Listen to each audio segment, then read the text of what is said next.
ବନ୍ଧୁଗଣ ଜୟ ଜଗନ୍ନାଥ। ଏହି 8 ରାଶି କାଲିଠାରୁ ରାଜାଙ୍କ ଭଳି ଜୀବନ କାଟିବେ। ବନ୍ଧୁଗଣ, ମା ଲକ୍ଷ୍ମୀ 12ଟି ରାଶି ମଧ୍ୟରୁ କିଛି ରାଶି ଉପରେ ଅଧିକ ଖୁସି ହୋଇଛନ୍ତି।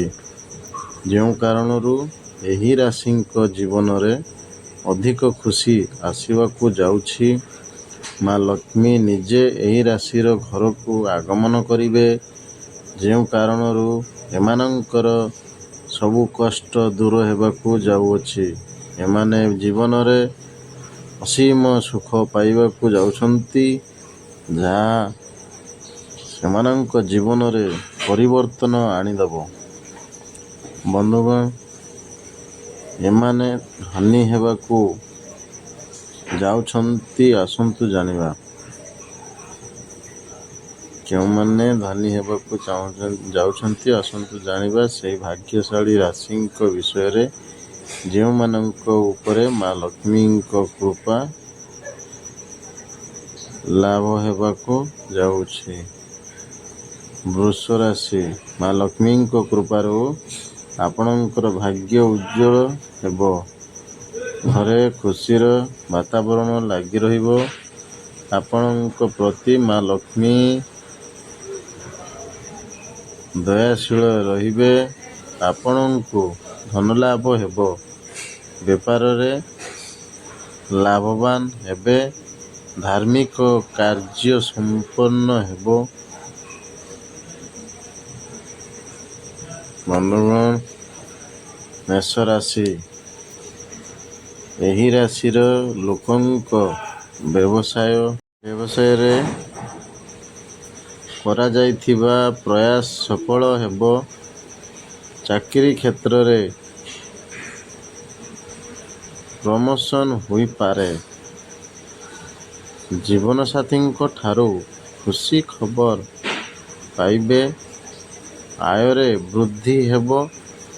ସାମାଜିକ କ୍ଷେତ୍ରରେ ସଫଳତା ମିଳିବ। ବନ୍ଧୁଗଣ, ଭିଡ଼ିଓଟିକୁ ପୁରା ଦେଖିବେ। ସବସ୍କ୍ରାଇବ୍ କରନ୍ତୁ, ଲାଇକ୍ କରନ୍ତୁ, କମେଣ୍ଟ କରନ୍ତୁ, ସେୟାର କରନ୍ତୁ। ମିଥୁନ ରାଶି, ଧନର ଦେବୀ ମା ଲକ୍ଷ୍ମୀ ଆପଣଙ୍କ ଉପରେ ବହୁତ ଖୁସି ଅଛନ୍ତି, ଯାହାଦ୍ୱାରା ଆପଣଙ୍କ ଜୀବନରେ ଆସୁଥିବା ଧନଜନିତ ସମସ୍ୟା ଦୂର ହେବ। ଟଙ୍କା ରୋଜଗାର ରାସ୍ତାରେ ଆସୁଥିବା ବାଧା ଦୂର ହେବ। କର୍ମକ୍ଷେତ୍ରରେ ଆଗକୁ ବଢ଼ି ଚାଲିବେ। ବନ୍ଧୁଗଣ,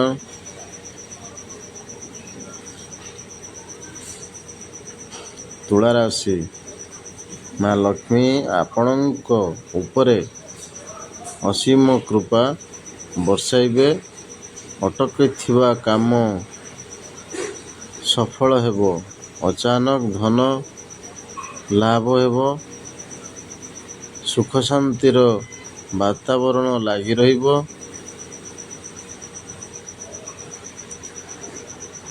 ସ୍ୱଭାବ ଉପରେ ସଂଯମତା ରଖନ୍ତୁ।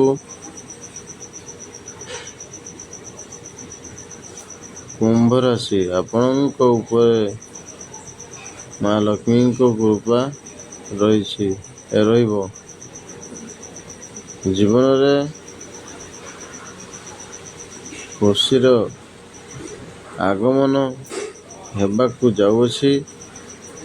ବଡ଼ ଲୋକଙ୍କ ସହଯୋଗରେ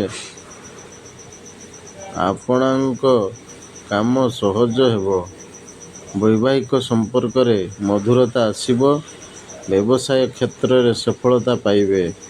ବନ୍ଧୁଗଣ, କନ୍ୟା ରାଶି, ଆପଣଙ୍କ ଉପରେ ଧନର ଦେବୀ ମା ଲକ୍ଷ୍ମୀ ବିଶେଷ କୃପା ରଖିଛନ୍ତି। ଆଗାମୀ ଦିନରେ ବିପୁଳ ଧନ ଲାଭ ହେବ। ବ୍ୟବସାୟରେ ସବୁ ଦିଗରୁ ଲାଭ ପାଇବେ। ବନ୍ଧୁଗଣ, ରୋଜଗାରର ନୂଆ ଉଚ୍ଚ ମିଳିବ। ସିଂହ ରାଶି, ମା ଲକ୍ଷ୍ମୀଙ୍କ କୃପାରୁ ଦାମ୍ପତ୍ୟ ଜୀବନରେ ମଧୁରତା ଆସିବ, ମନ ପ୍ରସନ୍ନ ରହିବ।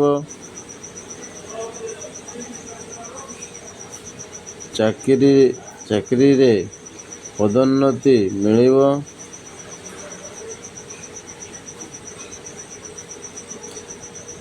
ଆର୍ଥିକ ସ୍ଥିତି ବୃଦ୍ଧି ହେବ। ଚାକିରିରେ ପଦୋନ୍ନତି ହେବାର ସମ୍ଭାବନା ଅଛି। ମକର ରାଶି, ଦାମ୍ପତ୍ୟ ଜୀବନ ସୁଖମୟ ହେବ। ଚାକିରି ଖୋଜୁଥିଲେ ନୂଆ ଚାକିରି ମିଳିବ। ପରିବାରରେ ଖୁସିର ପରିବେଶ ଲାଗି ରହିବ।